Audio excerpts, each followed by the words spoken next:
Katt Williams joins me now live from Los Angeles. Katt, good morning. Good to have you here with us. Good morning, TJ. How are you? I am doing all right. Now, we got to start with something. We have been reporting, and it has been attributed to you, a statement out there that you allegedly issued through your publicist apologizing for that routine. But you and I were just talking here in the commercial break. You said that's not really your statement. So tell me what the deal is.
Ready to make an entrance, so back on up. Since we come in concentration up, give me a microphone first so I can bust like a bubble. Compton and Long Beach, they have that you know we was trouble. The main nothing but a big bag. We took low down, niggas up with and Death Row is the label that we unfadable. So please don't try to fake it. We always say there's a guy out there. Your perfection is perfected, so I'm in a understatement. From a young G's perspective, and you only need a hit to have the body contraceptive. You never know she could be learning to make and learning to make, and at the same time learning to make. No, tell me quiet.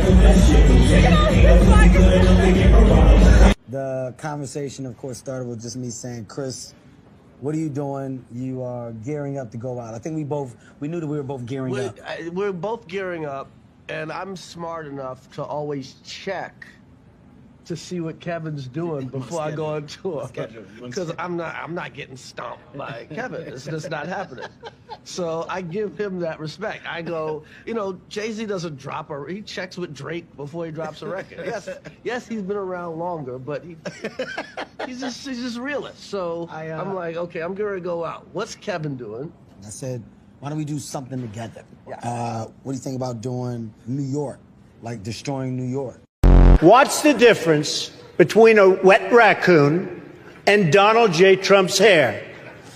A wet raccoon doesn't have $7 billion fucking dollars in the bank.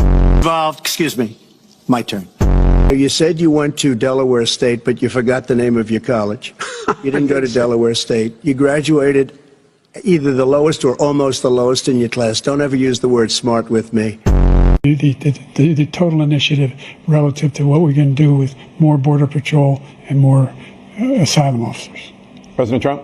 I really don't know what he said at the end of that sentence. I don't think he knows what he said either.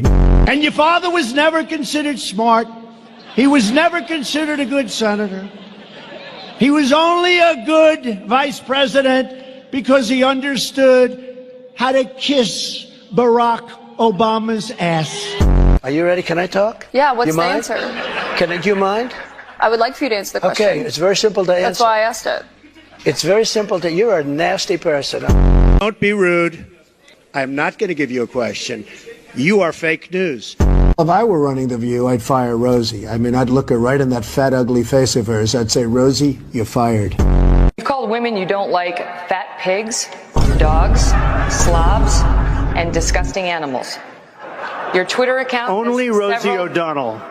It's just awfully good that someone with the temperament of Donald Trump is not in charge of the law in our country. Because you'd be in jail. She's shocked that I picked her. No. She's like in a state of shock. I'm not thinking, Mr. That's President. okay. I know you're not thinking. You never do. She was big on defund the police. In Minnesota, she went out... Wait a minute. I'm talking now. If you don't mind, please. Does that sound familiar?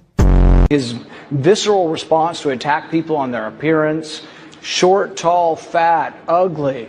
My goodness, that happened in junior high. Are we not way above that? Would we not all be worried to have someone like that in charge of the nuclear arsenal? Mr. Trump?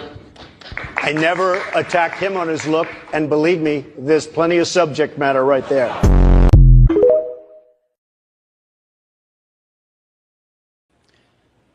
Well, we kind of have to start. I hope that everybody saw what I just saw. If a person starts their heckling with F America, then that gives me the right to defend my country. I couldn't be anti-Mexican. My Mexican fan base is largely responsible for me even existing. So between them and the black community, it's really all I have. But I don't think I need to apologize for being pro-American. The guy said that all of this is still Mexico, and I was just giving him geography. This is America, greatest country in the world. So. Well, help us understand. So, do you not apologize for anything? We show like a 50-second clip there. It's like 7 or 8 minutes, but go ahead. I apologize for the fact that the word anti-Mexican is being said to a black guy in America. But you don't apologize for what you said in that stand-up. I'm not allowed to. As a stand-up, the only thing that I sell is uncensored thought. So I'm only selling them the way I think, uncensored. So I'm not allowed to then come back the next day and apologize. That's for the Tracy Morgans of the world. I meant what I said, and I said what I meant. I'm apologizing if somebody thought I was trying to be anti-Mexican. Mexicans are my friends, so Katt, why is it somebody is allowed to put out a statement apologizing on your behalf then? Sir, they put out a DVD called Katt Williams' 9 Lives while I was in jail without my permission. A lot of stuff has been happening to a lot of black celebrities in the world. We just deal with it, thank Jesus, and keep on going, sir. Now, I guess it's clear to say, you gave me a little bit of what he was saying, but he kept going on and on, this heckler. Now, what was it? He said F America. That certainly set you off. But see, but go ahead. We were in Phoenix. So this is a heavily Mexican-American crowd. I gave $5,000 out to a Mexican-American serviceman at this same show. It was nothing like that the night of the show. This happened 19 days ago. It's just happening in the news yesterday because it's my birthday. Well, help me understand then. What was it? Because it's clear that you were visibly upset. And you said you're a proud American, you defended this country. So is that essentially what it was? He was clearly out of line in your opinion, but he really got you hot. I was offended because he was making a statement that we're not allowed to make in this country. In this country, you have to pledge allegiance to America first and your country of origin second. And so the fact that he was blatantly disrespecting the law that we all follow, black people worked too hard to become black Americans in this society, and we were slaves here. And we did a lot of free work. Whatever they did was in another country, and we certainly applaud their history, but don't come here talking to sons of slaves about that. And if there's something anti-Mexican about what I said, then I apologize for the anti-Mexicanness of it. I was talking to one individual. I guess that's part of it, that or at least one line in there that did get some people probably upset more so than others, because a lot of people familiar with your comedy. I am as well. I didn't hear a whole lot that was, you know, a departure from some of the other stuff I've heard you say in routines before, but you did say we were slaves. Speaking of black people, y'all just work like that at the landscaper. Even that statement, you don't apologize for that one either? You think that one got too close to going over the line? I can't apologize for it even if it was close to the line, because at the end of the day, I wasn't there to make racial conversation. I was there to tell a joke. The joke was, if Mexicans love America, could they give black people Mexico? That was the entire joke, because we'd love it and it's real close. We couldn't go back to Africa because of the flies. That was the joke. None of that's airing on the tape. This is an hour-and-a-half show, sir. Now, would you, do you understand, at least some people hearing that, and you were talking to one guy. It's clear that other people in the crowd were laughing at what you were saying to him, even as you were going off on the one guy. If I had disrespected Mexicans, I wouldn't have been able to get out of there alive, sir, with all due respect. But as people, do you understand why people who do hear it maybe do get offended by it, who maybe didn't read or listen to the whole 7-8 minutes of it, but just maybe read a few comments? Do you think they just have the wrong impression, or you understand why some might think the landscaper comment might have been offensive? Telling a Mexican like that guy to get to stepping back to Mexico, how that comes off as being offensive? No, he said that we were in Mexico. So let me just say this. Yes, I can see what you're saying, TJ. Yeah. And at the end of the day, I think those people should watch more of this CNN show so they can see there are real news factors going on in this country, things we should discuss, like our president versus football, rather than worry about what a comedian's saying. If you don't like me, don't come see me. If you do like me, I'm here for you. But I love Mexicans and I love Mexican Americans. But I love America overall. Let's be very clear about that. Any concern about how people might view you down the road, how this could impact your career down the road? People might not want to book you in Texas or Arizona or California. Sir. Wouldn't that be fantastic? Let's let that happen, but let the statement be that I'm a Christian, I'm straight. All right. Well, we will leave it there. Again, I'm glad we got to clear it up, because we have been, Katt, this morning. Thank you, TJ. We have been talking about this morning an apology that Katt Williams sent out, and you're telling me that was not your apology, so that's important to note this morning. I just made my apology, TJ, live in front of CNN. Katt, good to see you. But if you enjoy California, we'll talk to you again soon back here in Atlanta. Absolutely. Give it or take it, man. It's not a bad thing to apologize. It's not a bad to say you're sorry. It's not a bad thing to improve on yourself, you know.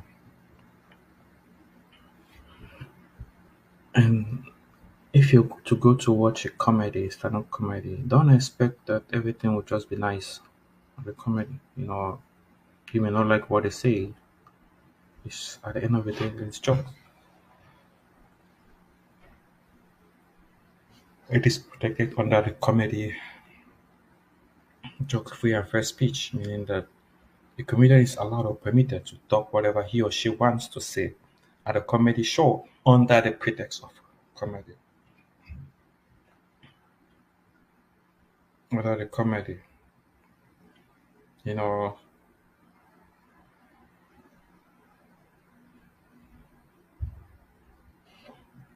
so Cat Williams never shouldn't have apologized, but he did a very great thing to come back and say he is sorry for what he said. That really that shows who he is of an individual and as a person.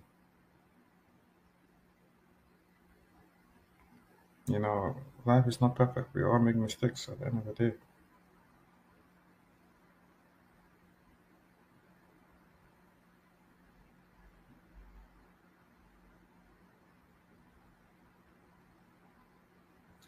So life is not easy at the end of the day. Um, I did watch the video. I can say they both got emotional, right? But it's part of life. And the guy got emotional, and Cat Williams got emotional. But if you watch that video very well, the guy, if not for the security guards, right, they almost started fighting each other. So it wasn't that easy.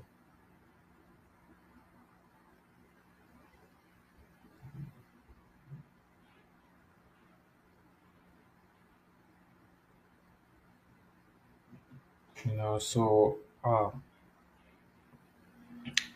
one of the things I could take out of the video is sometimes if you're getting very, very emotional when it comes to a disagreement they're having with somebody, kind of like pause back a little bit. Pause back and listen. And be quiet. And just try to really understand what is really happening. Because if you let the emotion take hold of you, you might, at the end of the day, be regretting what you said.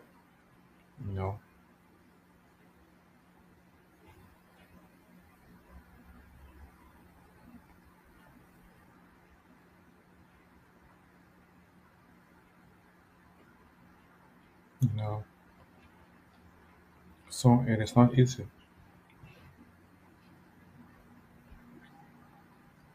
So it shouldn't be easy.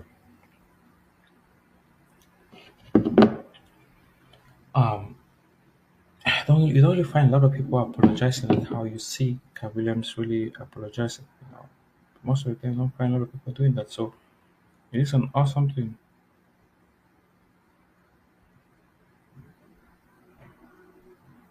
It is an awesome thing to apologize. Life is not easy.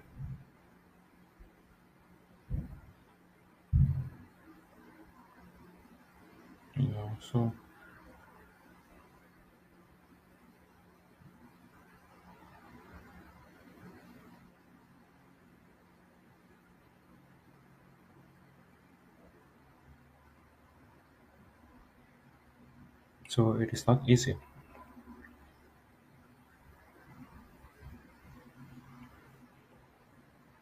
So just because Cat Williams apologized doesn't mean that he should do it all the time, but it's out of his kind heart and out of who he is as an individual. Thank you.